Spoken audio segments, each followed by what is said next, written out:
All right, let's get right into it. We're going to peel back the curtain on an absolute legend of Wall Street, Jesse Livermore. Now, this guy wasn't your average trader. He was a force of nature who made and lost fortunes that are just staggering to think about. And his rules, his principles, they weren't cooked up in some finance class. No, they were forged in the heat of real-world booms and absolutely catastrophic busts. And man, this quote right here, it's the perfect place to start. This is the absolute core of his entire philosophy. Before you even look at a chart, before you think about making a trade, you have to accept this fundamental truth. The market is the final judge. Real success, it starts with a dose of humility, and that's the big idea we're going to unpack today. So that leads us right into our first big pillar, mastering your mind. See, Livermore figured out something crucial. The biggest thing standing between you and success in the market, it isn't a bad strategy. It's the person looking back at you in the mirror. You have to conquer yourself before you can ever hope to conquer the markets. Now this is where things get really interesting, because it's so counterintuitive, right? We all think trading is about constant clicking, buying, selling, nonstop action. But Livermore's greatest fortunes, they were made by waiting, by doing nothing. He would sit on his hands for weeks, even months, waiting for that one perfect moment. The real lesson here is that the discipline to be patient is infinitely more powerful than the urge to just do something. And this gets to the absolute heart of the battle. Livermore identified these four emotions as the assassins of a trader's account. Fear, it makes you panic and sell a winner way too soon. Greed, it whispers in your ear to hold on just a little bit longer, right before a crash. And hope, oh, hope is a killer. It keeps you glued to a losing trade, just praying it'll come back. And then there's ego. Ego is what stops you from admitting you were wrong and cutting your loss. The market doesn't care about any of them. It will punish them all. Livermore couldn't have been more clear about this. Trying to snag the absolute bottom tick or sell at the tippy top isn't a strategy. It's just pure ego-driven gambling. He knew the real life-changing money isn't made by catching those first few pennies or that last dollar of a move. No, it's made by capturing the big, fat, powerful middle of a trend that's already in motion. Okay, so if that's the mindset, how do you put it into practice? That brings us to our second pillar, the big swing strategy. Now we're getting into the nuts and bolts, the actual rules Livermore used to spot and ride those monster market moves he famously called the big swing. This was rule number one, non-negotiable. You have to find the line of least resistance. The best way to think about it is like a river. Is the current flowing upstream or downstream? Trying to trade against the main trend is like trying to swim against a powerful current. It's exhausting and you're probably going to lose.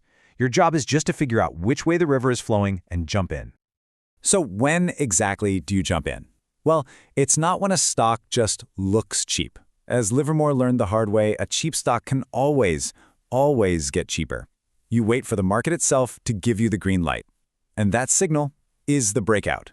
It's that moment a stock smashes through a previous price ceiling, what we call a resistance level.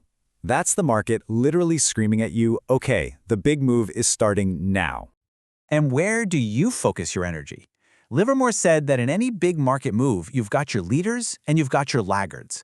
The leaders are the rock stars. They're in the strongest industries, they move first, and they move with the most power. The laggards just kind of drag along behind. His advice was brutally simple. Stop hunting for bargains in the bargain bin. Put your money on the proven winners.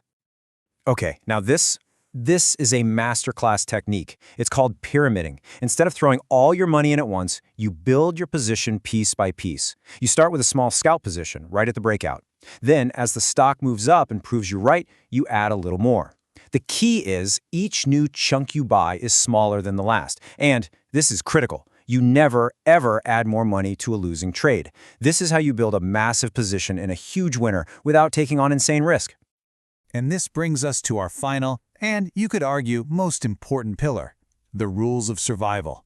Look, making money is the fun part, but keeping it, that's the whole game. This is Livermore's defensive playbook, and it's all about making sure you live to fight another day. You've probably heard this one before, but it's famous for a reason. When a trade goes against you, you get out. Period. No questions asked. You don't hope, you don't rationalize, you don't wait for it to come back, you just cut it. Livermore viewed a small loss as a necessary business expense, but a big loss, that was a catastrophic failure of discipline, one he paid for dearly many times. So how do you actually enforce that discipline in the heat of the moment? With this tool, a stop loss. It's the ultimate way to take your emotions completely out of the decision. Before you even buy the stock, you decide, this is my uncle point. This is the price where I'm wrong. You set the order, and if the stock hits that price, you're out. Automatically. It's your financial seatbelt. And really, it all boils down to this. Your number one job as a trader is not to make money. It's to not lose money. It's capital preservation. Because if you protect your capital, you guarantee you'll still be in the game, with your powder dry, ready to fire when the next incredible big swing opportunity comes along.